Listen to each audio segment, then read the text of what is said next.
महाराष्ट्र का सियासी संग्राम 7वें दिन सुप्रीम कोर्ट में पहुंच गया है। बागी विधायक एकनाथ शिंदे की याचिका पर सुप्रीम कोर्ट अब से इस पूरे मामले पर सुनवाई भी कर रहा है। एक अर्जी पर सुनवाई हो रही है, एक अर्जी पर सुनवाई होनी है। आपको यह बता दें कि अब फ्लोर टेस्ट किया जाना है। शिंदे का पक्ष हरीश साल्वे और शिवसेना का पक्ष अभिषेक मनु सिंघवी रख रहे हैं। सुनवाई का लाइव टेलीकास्ट हो रहा है। गुवाहाटी में बैठे बागी विधायक भी देख सक रहे हैं। वहीं दूसरी ओर उद्धव ने बागियों पर एक्शन लिया है। उन्होंने बागी विधायकों के विभाग छीन लिए हैं।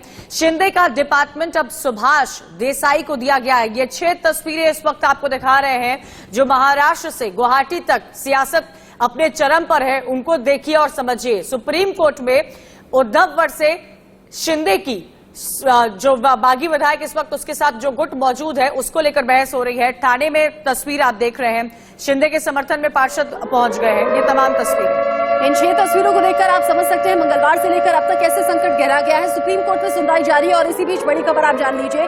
शिंदे गुट की याचिका पर सुप्रीम कोर्ट में सुनवाई चल रही है। डिप्टी स्पीकर के नोटिस को यहां पर चुनौती दी गई है। उसके खिलाफ है शिंदे गुट। कॉल हरीश साल्वे कर रहे हैं शिंदे गुट का पक्ष और अभिषेक मनु सिंघवी जो है वो उद्धव ठाकरे का पक्ष रखते हुए नजर आ रहे हैं। हालांकि कोर्ट में जैसे ही याचिका पहुंची, कोर्ट ने सबसे पहला सवाल यही पूछा कि आखिर क्यों आपने हाई कोर्ट का रुख नहीं किया। शिंदे गुट से सवाल पूछा गया जिसमें कहा गया कि मामला बहुत ज्यादा गंभीर था, इसीलिए हम वक्त नहीं गंवाना चाहते थे और सीधा सुप्रीम कोर्ट का रुख किया गया है। अब इस याचिका पर सुनवाई सुप्रीम कोर्ट में चल रही है। सुप्रीम कोर्ट पर निगाहें शिंदे गुट के सभी विधायकों की हैं। बाकायदा होटल में लाइव टेलीकास्ट देखा जा रहा है कि होटल में क्या कुछ चल रहा है। एक लिंक उपलब्ध करवाया गया था जिसके बाद डिप्टी स्पीकर के नोटिस के खिलाफ ये सभी शिंदे गुट के जो विधायक हैं वो पहुंचे हैं। हरीश साल्वे शिंदे गुट का पक्ष रख रहे हैं जबकि अभिषेक मनु सिंघवी को उद्धव सरकार का पक्ष रखना होगा और इस बीच आगे की स्ट्रेटेजी शिंदे गुट तैयार करेगा। इसी बीच एक और बड़ी खबर आ रही है सुप्रीम कोर्ट की तरफ से जहां पर यह पूछा गया है कि आप हाईकोर्ट क्यों नहीं गए हैं। शिंदे के वकील की कोर्ट में दलील सामने रखी गई है। मामला गंभीर है उन्होंने कहा, इसीलिए सुप्रीम कोर्ट आए हैं। एमएलए को जान से मारने की धमकी दी जा रही है। कोर्ट चाहे तो फ्लोर टेस्ट करा सकती है। देखिए इस वक्त की सबसे बड़ी खबर आपको बता रहे हैं। शिंदे गुट जिसके बाद बागी विधायकों का समर्थन है, आंकड़े हैं उनकी तरफ से। वकील का यह कहना है कि अगर आप चाहें तो आप फ्लोर टेस्ट करा लीजिए क्योंकि बागी विधायकों को जान से मारने की धमकी मिल रही है। सुप्रीम कोर्ट ने सख्त लहजे में पूछा कि यह मामला हाईकोर्ट के दरवाजे पर क्यों नहीं गया, क्यों सुप्रीम कोर्ट आया है। तो शिंदे गुट के वकील की तरफ से यह कहना था कि वक्त कम था, इस वजह से इस मामले को सीधे ही जो याचिका है, वो जो अर्जी है वो सुप्रीम कोर्ट में दाखिल की गई है। 2 मामले इस वक्त आपको बता दें इस पूरे महाराष्ट्र की सियासत को लेकर चल रहे हैं। पहला मामला जो महाराष्ट्र के डेप्यूटी स्पीकर ने अयोग्यता की चिट्ठी लिखी थी शिंदे गुट को, जिसमें 16 विधायकों को अयोग्यता का नोटिस दिया था, उसको लेकर यह सुनवाई इस वक्त चल रही है। एक और बड़ी खबर, सुप्रीम कोर्ट में डिप्टी स्पीकर के फैसले पर बहस लगातार जारी है। ऐसे में शिंदे गुट सुप्रीम कोर्ट में बड़ा दावा कर रहा है और कह रहा है कि हमारे साथ शिवसेना के 39 विधायक हैं। महाराष्ट्र में अब अल्पमत में सरकार आ गई है। शिंदे गुट ये बड़ा दावा कर रहा है और हालांकि इसकी जानकारी पहले से थी कि लिखित में नहीं लेकिन मौखिक तौर पर शिंदे गुट की तरफ से वकील ये कहेगा कि चाहे तो फ्लोर टेस्ट अब करवा सकते हैं। स्पीकर साबित करें कि बहुमत उनके साथ है। ये बहुत बड़ी खबर है और ये महाराष्ट्र सरकार के लिहाज से खतरे की घंटी भी है। सुप्रीम कोर्ट में डिप्टी स्पीकर के फैसले पर बहस फिलहाल चल रही है लेकिन आज सुप्रीम कोर्ट में 3 अलग अलग याचिकाएं शिंदे गुट की तरफ से रखी गई हैं। पहला, डिप्टी स्पीकर की तरफ से जो 16 विधायकों को अयोग्य ठहराने के लिए नोटिस दिया गया है उसके खिलाफ कोर्ट पहुंचे हैं। अजय चौधरी को नेता बनाया गया, उसके खिलाफ कोर्ट पहुंचे हैं और शिंदे ने यह दावा किया है कि 39 शिवसैनिक विधायक उनके साथ हैं और बहुमत हमारे साथ है।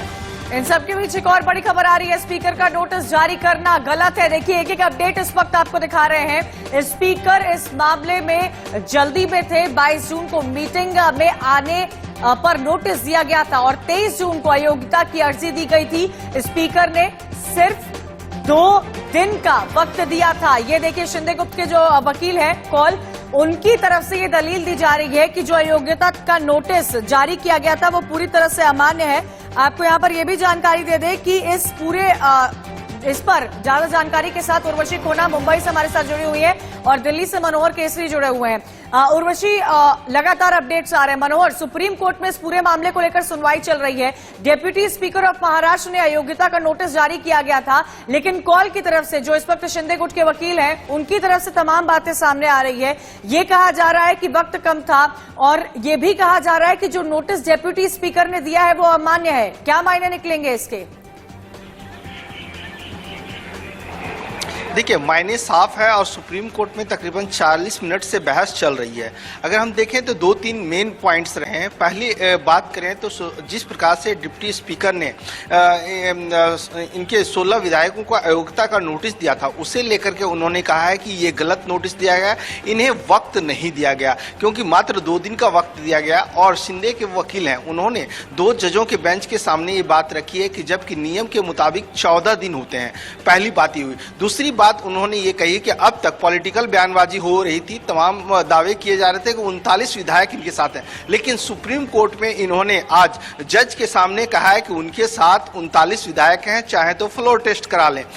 तीसरी बात है कि उन्होंने ये बात कही है कि जो डिप्टी स्पीकर है वो खुद उनके खिलाफ अविश्वास प्रस्ताव है, तो वो किस तरह से अयोग्यता की कार्रवाई को कर सकते हैं।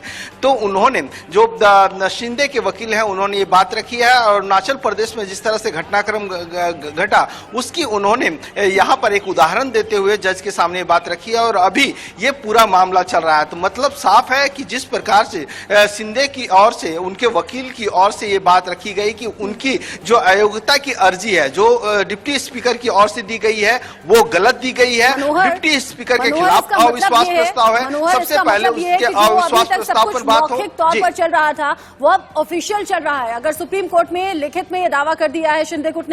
आप रहिए हमारे साथ मनोहर, उर्वशी भी हमारे साथ हैं, लेकिन इसी बीच एक और बड़ा अपडेट दर्शकों को दे दें। महाराष्ट्र संकट के बीच में ये बड़ी खबर मिल रही है कि कांग्रेस ने स्पेशल सेशन बुलाने की मांग यहां पर कर दी है। महाराष्ट्र में स्पेशल सेशन बुलाने की मांग की गई है। महाराष्ट्र सरकार संकट में है, सुप्रीम कोर्ट ये मामला पहुंच गया है। शिंदे कह रहे हैं 39 शिव सैनिक विधायकों का समर्थन उन्हें हासिल है और चाहे तो फ्लोर टेस्ट करा लिया जाए, लेकिन इन सब के बीच में महाराष्ट्र में कांग्रेस ने स्पेशल सेशन बुलाने की मांग की है।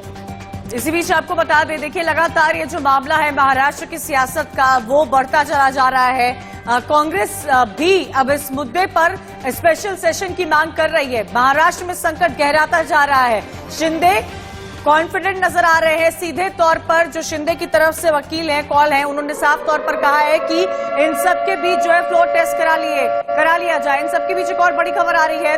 संजय राउत ने ईडी से समय मांगा है। ईडी ने संजय राउत को कल बुलाया था, समन भेजा गया था ईडी की तरफ से। जमीन घोटाले को लेकर आपको बता दें ईडी की तरफ से यहां पर संजय राउत के खिलाफ समन जारी किया गया था और संजय राउत ने इन सब के बीच में ईडी से समय की मांग की है। बड़ी खबर आपको बता दें, लगातार शिवसेना सांसद संजय राउत की क्या मुश्किलें बढ़ सकती है, ये बड़ा सवाल यहां पर खड़ा होता है। ज्यादा जानकारी के लिए सीधा रुख करेंगे हमारी संवाददाता उर्वशी खोना मुंबई से हमारे साथ जुड़ी हुई है। उर्वशी, कई सारी चीजें इस वक्त महाराष्ट्र की जमीन पर देखने को मिल रही है। सरकार अल्पमत में है, इसका लगातार इस पर चर्चा हो रही थी, लेकिन अब लिखित तौर पर भी ये देखिए पूरा मामला सुप्रीम कोर्ट में चल रहा है। तमाम अर्जियों पर यहां पर सुनवाई हो रही है।